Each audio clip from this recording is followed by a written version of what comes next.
What's up, guys? Backwater Brian here. Wanted to go through and talk about my inshore fishing setup for the Indian River Lagoon here in Florida. Whether you're fishing off your paddleboard or fishing off, off the flats, wade fishing, shore fishing, whatever your approach is, I usually stick with about a handful of lures that seem to have caught all the types of fish. Redfish, snook, sea trout, jacks, bluefish, mackerel, all of the different kinds of species you can get around these parts. It being when you're on a paddleboard or wade fishing, you want to keep your equipment pretty light, pack light. That said, let's dive into it. So first off, I like to use the Bull Bay Stealth Sniper Series rod. This is a medium fast action. It's the Stealth Sniper. It's a really light, super sensitive rod, but yet I've still managed to pull in multiple overslot snook on this thing with no problem. So it feels almost like a bass rod, but it's very durable and strong despite its size. As far as the reel goes, I like to use the Penn Slammer DX 2500. Again, same. I've caught sharks on this, almost been spooled, but it's got a stainless steel pinion and main gear, and it's got an IPX6 waterproof rating, so it's close to being almost waterproof, so you can take a lot of dunks and splashes. But this thing is very solid. I'll do a separate review on this, but it's a solid piece, solid reel, solid piece of tackle that has done well for me over the years. And as far as braid goes, I like to use either a 10 or 15 pound. I like the Beyond Braid 15 pound, or I also like the Power Pro Slick Series 10, 15. You don't really do much on the braid. That's in terms of weight, but that's a pretty good weight to use. When I'm fishing on my paddleboard or targeting bigger fish, I like to go with the medium heavy action Bull Bay Stealth Sniper. Just to get extra punch or lifting power if I'm fishing around docks or mangroves, need to pull fish out of structure. As far as the reel goes, I like to use the Van Staal VR50 or VR75. Fishing off paddleboard, you tend to fall in the water a lot more.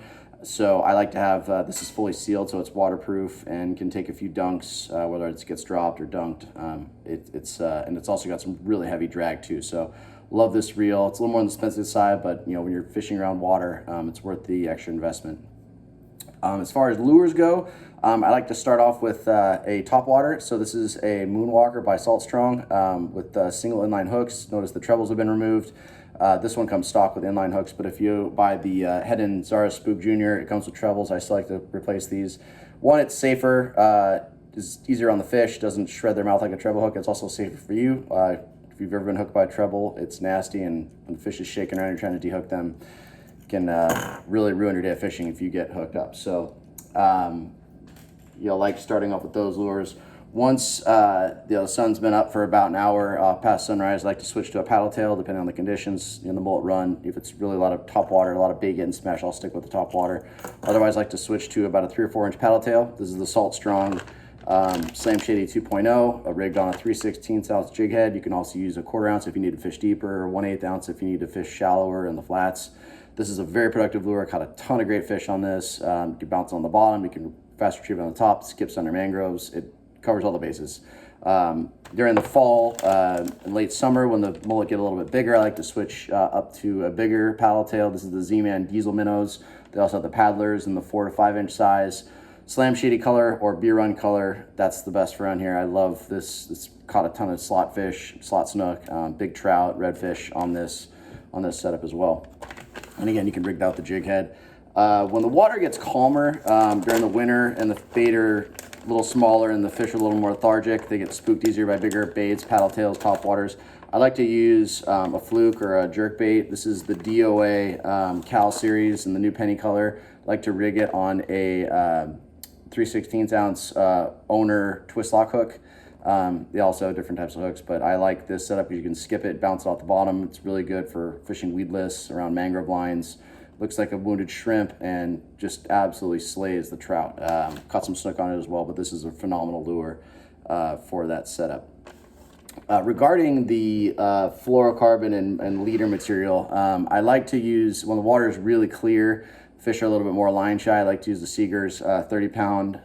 This is not as durable, but it will withstand a lot of bigger fish. The the mouth of a snook, you know, acts like sandpaper, so this is pretty durable. When the water's dirtier, I like to beef up even just to 30-pound trick fish mono. This is more durable than the fluoro, a little bit stronger for around structure if the fish aren't so line shy.